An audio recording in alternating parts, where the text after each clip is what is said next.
what we've just seen from Ben is intense, unadulterated, giga-chad turbo cringe. No potential can be actualized unless something already actual actualizes it. It's akin to him wanting us to believe that ghosts can move physical objects. This means either there is an infinite regress of actualizers, or there is a purely actual actualizer. Yeah, so that's an obviously false dichotomy. There has to be one prime cause. It's just an assertion. That cause can't have any potential, because if it had potential, something else could activate it into changing. It's obviously false. That is the thing that we call God, and it actualizes all of the other changes. Where did that come from? God has potential to acquire knowledge. Your prayers cannot affect God. What that means is that God went from not being incarnate to being incarnate. And if that's the case, well, then God can't be purely actual.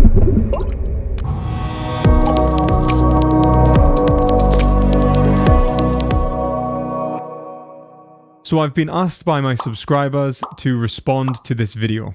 So I think Stephen and Joe did a really good job on explicating Ben's position, really delving deep into why his argument would require support which it is not given. Firstly, that's just flatly asserted in the video. No justification was offered for it, and of course, that which is asserted without evidence is dismissed without evidence. However, the argument isn't Ben's, and the argument is given by Thomas Aquinas. And Thomas Aquinas does give a lot of answers to the questions that were raised in their critique. But not only Aquinas, if we were to include other philosophers such as Aristotle, Hegel, and Leibniz, I think it becomes clear that this argument is in fact a very good argument and should not be dismissed lightly. The first point of contention with Stephen and Joe against Ben's argument here is that he provides no real support for ontological pluralism. For instance, this analysis of change assumes ontological pluralism, which is the view that there are different kinds or types of existence. Now, I would like to posit that I, before this video, would never have described the position as ontologically plural or as ontological pluralism. That's not something that would be done in continental philosophy in the tradition that I come from, and this seems to be something that is more analytically orientated. Philosopher Chris McDaniel points out, and he's one of the foremost proponents of ontological pluralism, he points out in his book The Fragmentation of Being that the denial of ontological pluralism is by far the dominant view among contemporary philosophers. The idea that we would eliminate different modes of being seems very reductionist, that we could say that there is a single way of being or a single mode of being seems a bit nonsensical, if I'm honest. Maybe perhaps the result of the dominance of physicalism with analytic philosophy, but I wouldn't have thought it would have been a highly contentious position to say that there can be different kinds of being. It seems quite evident that we could point towards different modes of being. I mean, how else would we distinguish between something being one thing and not being another? It seems that this is a very important distinction that we would be able to make in terms of how we could actually engage with the world. And instead, if we just boil everything down to a single unified existence, then we end up being unable to explain anything in reality except for sheer existence. And even then, I would say that becomes abstract and unknowable. So the rejection of a plural conception of being, of different types and different ways of being, seems to me to be highly contentious from my experience of philosophy. In particular, Ben's claim assumes that there's an actual kind of existence on the one hand, as distinct from a potential kind of existence on the other hand. And to me, this just seems implausible.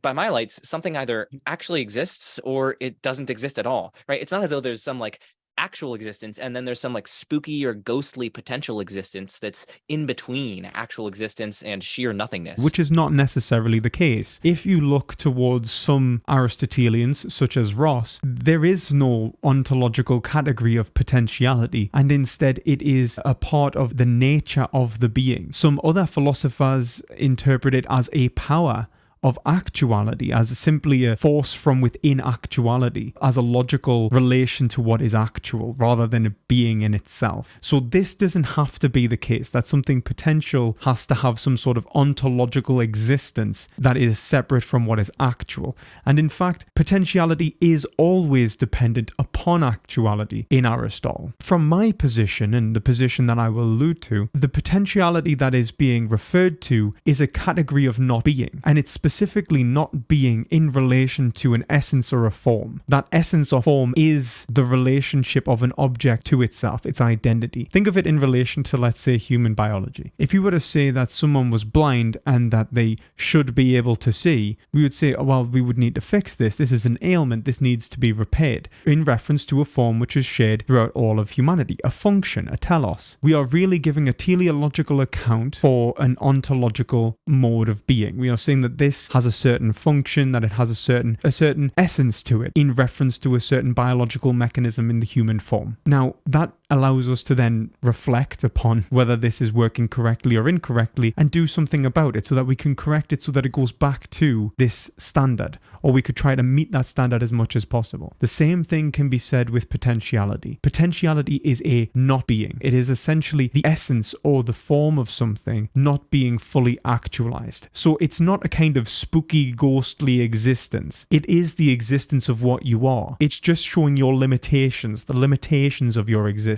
You could analyze change as an object gaining or losing a property. So for instance, you could take a banana. First, it starts off as green. It changes to yellow, and so it gains the property of being yellow. And then it changes to brown. So it gains the property of being brown. It loses the property of being yellow. But that literally just describes something changing. If I was to say that a banana lost the property green and gained the property yellow, yes, that is true. But it hasn't told me anything about why it has occurred. And if you look towards the philosophy of Aquinas and Aristotle and the proponents of this argument, the argument is to explain why something is causally moving, not just simply to say what is happening, but why it is happening, what is pushing causation forwards, and offering an account for that. So to say that an object gains and loses a property and this is an explanation of change is wholly inadequate. This is not offering a philosophical position on causation.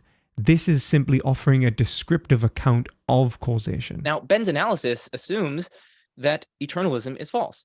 And to see that, note that there's obviously change over time, right? A plant is at one point a sapling, and then at a later point, it's a fully grown tree.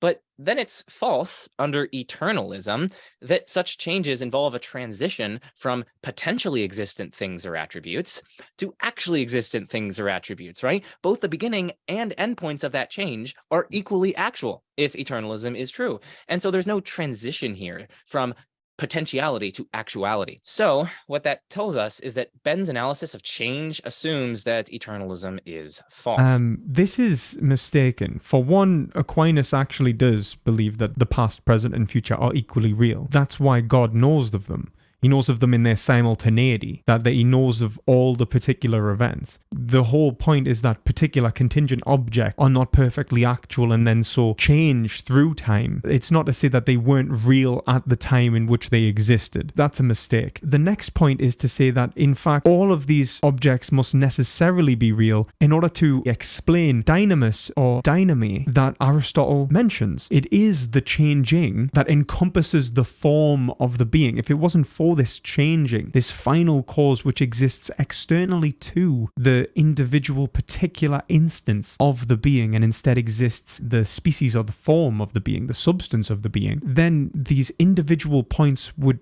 not have meaning. But moreover, these individual points are culminated in the form of the being. That substance is instantiated in the seed, it's instantiated in the sapling, it's substantiated in the tree, it's substantiated in the fruit, and it's substantiated in the next seed, which then blossoms and grows again. This is the process which brings a unity to the whole, which Aristotle's describing. It is this dynamis, this moving, which allows for the completeness, which is why the prime mover is this thing thinking of itself for all eternity. It's a perfect circle. And so this circularity is this unity in time. It can't be separated from its particular parts, which is why Aristotle says the universal is more causative than the particular, because it contains all of the existence of the particulars. So each particular instance and each particular movement exists, but it exists in the substance universally, and so that can be said to be its full and unified existence. It's also worth mentioning, if we look to Aristotle, Augustine, and Aquinas, Aristotle posits that there might not even be a present. In the physics, he points towards time being a combination of the past and the future. So this idea that there is a rejection of being's existence that is not a present existence is wholly false in Aristotle. It's actually the inverse of this position. It could not be the case that Aristotle would argue for this. In Augustine, it is the present, but the present is how much we can unify these particular existences. And this is from a contingent position. From the contingent position, from the position of a human, we exist in the present, and our ability to foresee the future and understand the past is an intellectual relationship to particulars. But if you were to talk of the timelessness of God, as Augustine would, and Thomas Aquinas would, then he acclimates all of the particulars in time simultaneously. And so the past, present, and future all exist in the simultaneity of the present for God. So there isn't this sort of dying away and to reveal that one moment was more real than the next. It's not like that at all. In fact, Joe goes on to talk about this static block of space-time spoken in Einstein's theory of relativity. Eternalism is a formidable view with lots of arguments in its favor.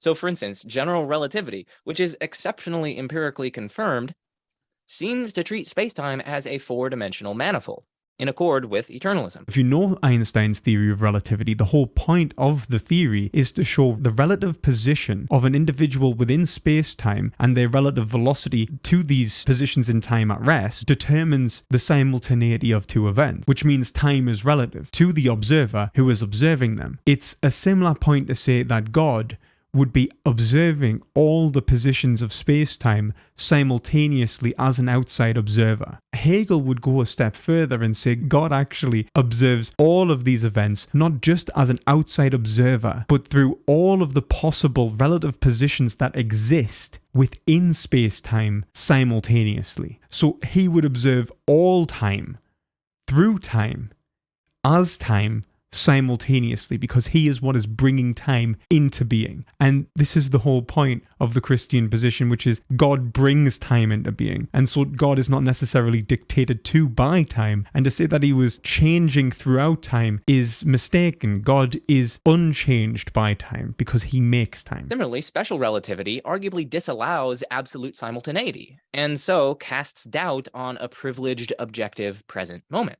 and consequently casts doubt on non-eternalist theories of time. Special relativity certainly does not disallow absolute simultaneity. It does in relation to a being within space-time, operating as a single object, observing the universe from a privileged position. That would be the case, but not a being outside of space-time, observing space-time. And if you look at theories of multiple dimensions, for example, that are put forward, and one of the most famous is obviously in string theory, and often posit numerous dimensions, like 5, 6, 7, 8, 9, 10, 11. Whether string theory is correct or not is not really important, but one of the most important concepts that is put forward in that is this idea of a fifth dimension, which is capable of moving in and out of the fourth dimension. It is the capacity to go above the fourth dimension that is being referenced in Christian thought. It is not to be necessarily within this fourth dimension. And I think that that is a mistaken view. I think you've conflated a position which would place God as a material object within existence rather than an external observer. It's also worth mentioning that depending on the Christian you ask, it can be explained away anyway through God being unified with all particular existences and therefore containing all of the relative standpoints of any possible observer, meaning that he is observing the universe from all possible points within space-time, being omnipresent. This really doesn't do a good job at explaining how this would go against God's omniscience with regards to the simultaneity of time. To make this clearer, you do not need to accept that eternalism is false from the argument of change. And in fact, Aquinas would not argue against eternalism. They would probably be pro-eternalism, if anything. So Joe arguing that this argument entails a rejection of eternalism is simply untrue. So the next point of contention is whether everything must have a cause. One reason it's controversial is that you might find it pretty implausible, as I do.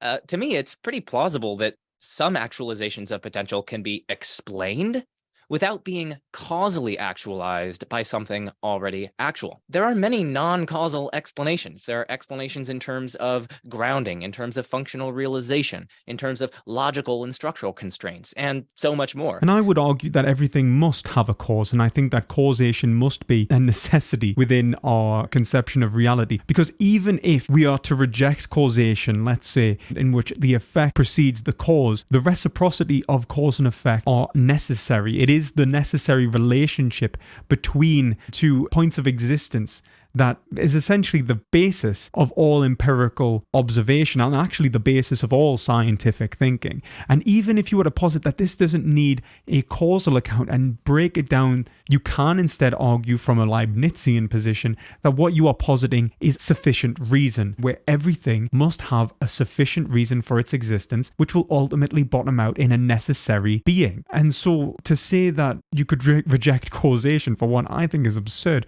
But even if you were to really sort of play a word game and say you are rejecting physical causation, you are still going to have to provide a sufficient reason for a being's existence. Otherwise, you aren't going to have the necessary rational mechanisms to analyze the universe. It's not something that we can just sort of cast aside on a whim.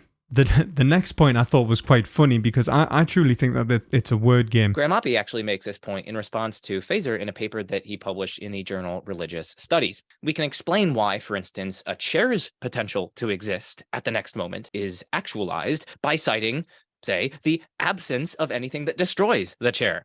I mean, that seems to be a perfectly legitimate, illuminating explanation of why the chair's potential to exist at the next moment is actualized. And yet notice that we don't cite anything that causally actualizes the chair's potential to exist at the next moment. It's not as though we're citing something already actual which causally produced it. We're just citing the absence of factors that destroy it. Really what you are mentioning there is a continued actual existence of the chair. You've posited that there is a chair, that it continues to exist, and so the causes of the chair persist through time. You're not talking about a new being which is separate from the old being which comes into being, and how do you offer a sufficient reason for the existence of that being. You are instead saying, okay, well, the previous explanation of the manifestation of this chair still holds. So this doesn't actually do anything. It does absolutely nothing. I don't think that this would be worth giving my time to as a philosopher. I think it's a joke of an argument, not necessarily a serious position. And even if we look at this from an Aristotelian account or an Aquinian account, the chair's continued existence would be explained through the four causes, right? So you would have the material cause, which has persisted, the formal cause, which has persisted, the efficient cause, which necessarily must persist, and the final cause, which is how you mean to describe it as a chair. Otherwise, you would need to say it wasn't for sitting on or whatever. So it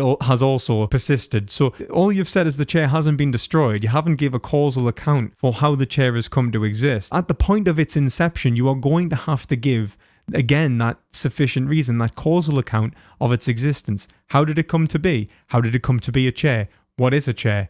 Who made the chair? These are the kind of accounts you're going to have to give in order to explain it. And these are the accounts that Aquinas and Aristotle are referencing. Now, what do you think of this claim, Joe? That there's either one, an infinite regress of actualizers, or two, there's a purely actual actualizer. Yeah, so that's an obviously false dichotomy. Look closely at the two options that we're being presented with here. Either one, the regress is infinite, or else two, the regress is finite and terminates in a purely actual actualizer. But there's an obvious third option here. The third option is that the regress is finite and terminates in something other than a purely actual actualizer. At most, the terminating member of the regressive actualizers simply needs to be unactualized.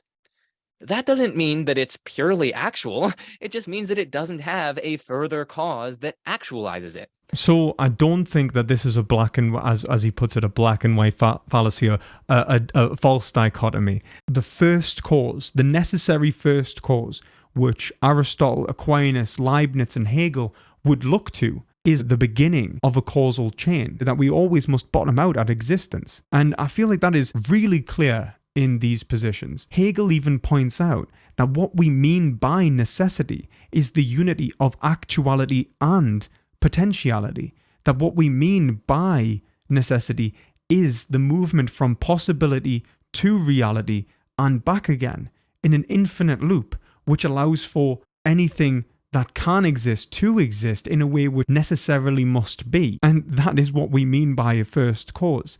In order for there to be a possibility, it must necessarily be possible. So we must already posit that it is necessarily possible, that it could happen in theory, logically, in any possible world. It is the same thing with the actuality of any given potential or limited being, that this contingent being could possibly exist because it could become actual. Although Ben does not offer justification for this position really is the bedrock of science, and it's the bedrock of rational thinking. So it's not something that we should just dismiss. Ben very impressively debunks the infinite regress argument, of course, by saying the infinite regress argument is just not convincing. What are your thoughts to his prowess here? Yeah, so firstly, that's just flatly asserted in the video. No justification was offered for it, and of course, that which is asserted without evidence is dismissed without evidence. So the dismissal of infinite regress, really from Aristotle and Aquinas, is this bottoming out at being. You cannot posit something which exists without having to posit an existence before it. And so you are always going to have to posit existence. However, Kant, I think, makes an even better argument in the Critique of Pure Reason, showing that an infinite regress undermines the universal nature of causality itself. And so we have no reason to believe in causation if we do not accept that there is a first cause.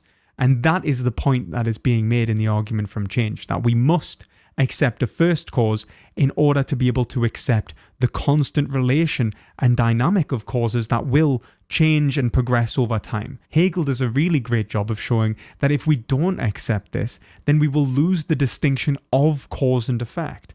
What separates cause and effect in a way which allows us to make them distinct is this relationship in which one is antecedent to the consequent, which is the effect. You have the antecedent cause and the consequent, the effect. And we have this relationship, which is causation. And what Hegel argues is that substance, the substance of reality, like spirit, that he is referencing as God, is cause and effect. It is this unity of cause and effect, which is biblically instantiated as I am the Alpha and the Omega. We believe as Christians that there is a necessary relationship between cause and effect, and that this relationship is instantiated in God, that God is causation being brought into existence, and which is why the world is rational. And you can even see that in the philosophy of St. Augustine, where he explains that essentially the epistemology, that the capacity to recognize the order of the world, it comes from God, that we have been given sense organs that we can perceive and understand reality because it is understandable, and that this is a realist account of a logical order in the universe. It's not something that we just make up. That cause can't have any potential, because if it had potential, something else could activate it into changing. Ben's next claim is that the cause can't have any potential, because if it had potential, something else could activate it into changing. What's your thoughts on this claim? So the first problem is that this is just clearly false. It doesn't follow from the fact that it has potential that something else could activate it into changing. And the reason for this is that it could actualize its own potential. Things actualize their own potentials all the time. I actualize my potential to engage in this conversation with you, for instance. So Ben here is just flatly wrong. I mean, it doesn't follow that something else could activate it into changing. Ben isn't necessarily wrong, but he's not necessarily right either in saying that the first cause can't have potential because then it would be actualized or actualizable by something else. The reason it can't have potential or simply be a potential existence or contain potential existence is precisely because it would have to actualize its own potential, because it is the first cause. And so it is purely self-caused. Everything would be caused from it. Joel's point of saying, well, it could actualize its own potential, so it doesn't have to be wholly actual, is quite the contrary. Because it would have to actualize its own potential and nothing else could actualize it, it must be wholly actual, because its actuality must come from itself. It cannot come from anything else. The second point is that there are countless non-theistic proposals for what a purely actual actualizer might be. It might be a foundational, intrinsically unchanging quantum field or universal wave function. So it's just absurdly unjustified to say that it's God. To give Joey's credit, there are non-theistic accounts which give an explanation for being, something which is actual or purely actual, which is not necessarily God. None of which I truly find convincing because they lack the merit of the Christian position, which is to posit that that which is actual must be what is necessary, and not which is essentially an abstract concept such as being. See, being in its abstract is a nothingness. It doesn't have any real explanation to its existence. And the concept of God does, because the concept of God is truth. And this is why the Christian position, I would say, rather than simply any other theistic position, posits that God is truth. So it is the unity of existence and all possibility of existence with itself. And so that is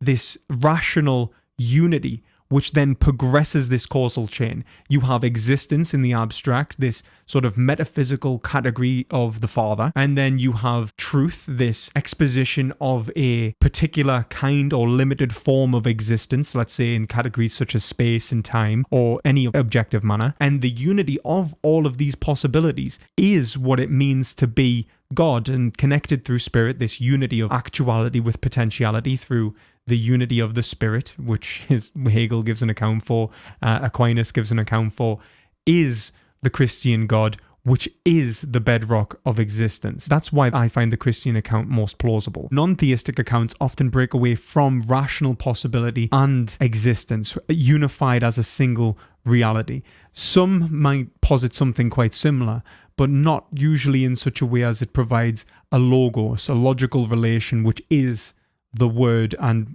was posited by John in chapter 1. And I think that that is the real difference that makes the Christian account more plausible. The next point that Joe makes about a dynamic theory of time, saying that one fact then dies away and is changed into the next, and so God would not know the facts as they change, but only know them in their final state, is wholly mistaken. So the first one is from Changing Divine Knowledge. So remember that Ben's argument requires denying eternalism to maintain his act potency analysis of change. And so what that means is that the argument requires a dynamic view of time, where the facts of reality genuinely come to be and pass away as time dynamically progresses, as reality grows, as it were. But if the facts themselves come to be and pass away, for instance, if dinosaurs once existed but then ceased to exist altogether, then statements about those facts change in their truth value. What that means is that they either go from being false to being true, or they go from being true to being false. So for instance, the statement dinosaurs exist went from true to false once dinosaurs went extinct, right? Once dinosaurs ceased to exist, that statement that dinosaurs exist, that went from being true to being false. It went from accurately describing reality to not accurately describing reality. But if statements change their truth value like that, then God's knowledge must likewise change. Aquinas deals with this. He actually references, how does God know the infinite? How does God know existence through time? He actually, how does God know reality? How does God know time? And he actually says, God knows time in its simultaneity. So he knows the past, present, and future as the collection of all particular instances of time or beings in time, and so knows them not as linear progression, but knows them as in a non-linear way, as an outside of observer who can see the set as it exists, united as a temporal reality, as a unified temporal reality, where he could perceive all moments in time at any point he wants, as if he existed in the fifth dimension, and so could basically poke his head in and observe all individual instances at any point he wants. Hegel makes this even clearer in many ways by showing that God would have both potential existences, that he would exist inside of time and outside of time. So you have the existence of things which are contingent, sustained by God, and so God knows them in their contingent, sustained state, moving through time, and he perceives them atemporally as having already occurred in such a way as they exist as a single simultaneity of creation. In the act of creation, he already knew the truth of existence, because it would be contained in himself, because he is what is perfectly actual. This is in no way a defeater for the Aquinian position, and if anything, shows an ignorance to Thomas Aquinas' position, especially for someone who's apparently wrote a book on classical theism. So what this implies is that if a statement P really does go from being true to being false, well then, once P is false, one cannot know that P, right? For if one still knew that P, well then, since knowing that P presupposes P's truth, as we just saw, P would have remained true, right? But again, we're supposing that P changed in truth value, and hence it did not remain true. But in that case, your prayers cannot affect God in any way. And at least on its face, right, that seems to be a big yikes. Like, your prayers can't affect God. Yikes. I mean, just imagine that you told the typical believer in the pew that. Imagine that you told your prayers have literally no effect on God whatsoever. That's a big yikes. You are viewing it from a position in which God didn't already make you in order to know you to the point in which you are the person who prays. And it also calls into question what you think you are doing when you pray. Praying is the position of a temporal agent within a teleological structure in which the different parts of reality coincide in such a way as to unify into a perfect whole. That is creation, right? When you pray to a God who already knows you are going to pray. You are praying to a God that knows anything you could possibly ask for or could possibly do, and knows what you will do and what you won't do. Okay, so God already knows you are going to pray. God already knows that you have prayed. He already knows what you have said and what you felt and what you did in your life, in your freedom that you've been given. God already knows that. Okay, so there isn't to say that, like, just because you pray that you are unaffecting God. Your freedom exists. God can perceive you as a free being who acts independently. But just because you are free doesn't mean that you are totally unknown by God. He knows you in your complete form, in the archetypical idea of what you are. He knows your soul. And that is the point that Aquinas and Augustine and other thinkers are getting at. So to say that your prayers would not affect God, I think you're missing the point. If you are the one praying to God, then that shows that you are affecting God. Your existence is the effect. The effect of your existence may be simultaneous to God, and He may already know it, and it mightn't be a changing dynamic. It might be atemporal, but that part of your existence is vitally important to who you are. And that really does make a difference in terms of judgment, in terms of the reality from which God perceives you as. The last is the targeting of the Christian doctrine of incarnation, which I found absolutely ridiculous, if I'm honest. And then the third argument specifically targets a Christian doctrine, and it's the doctrine of the Incarnation. Right? So for Christians, God became incarnate. But what that means is that God went from not being incarnate to being incarnate. And that at least seems on its face to imply that God had the potential to become incarnate, which was actualized at some point. And if that's the case, well, then God can't be purely actual, or at least so some have argued. Since all Christians believe that Jesus pre-existed the creation of the world, since it is in John chapter 1, the Word was with God and the Word was God, He was God, is in John chapter 1, and it is pretty unequivocally defined as Jesus Christ. That is the existence of Christ before all ages, which is within the Nicene Creed. So to say that the incarnation was a changing in God, no, it's not a changing in God. God did not change. God came down from heaven. He didn't create a new being. He already existed, because God is existence, and He's existence in this unity of truth and love, right? He is the existence in the unity of all things with itself and knows it as itself, which is why Hegel argues that it is the self-consciousness knowing itself for all eternity, which is, once again, the prime mover and the unmoved mover. So the idea that, Christ is in some way a changing of God, at least substantially, is nonsensical. It's not. It really, really is not a changing of God. I hope that this has done a good job at defending the theistic position. I know Ben's position wasn't very good, and I think that Stephen and Joe did a good job at taking that apart. I don't really think that Joe or Stephen have really dealt with the meat and potatoes of this argument. If you're also interested in learning more philosophy, check out my free lecture below. And as always, try to gain some perspective.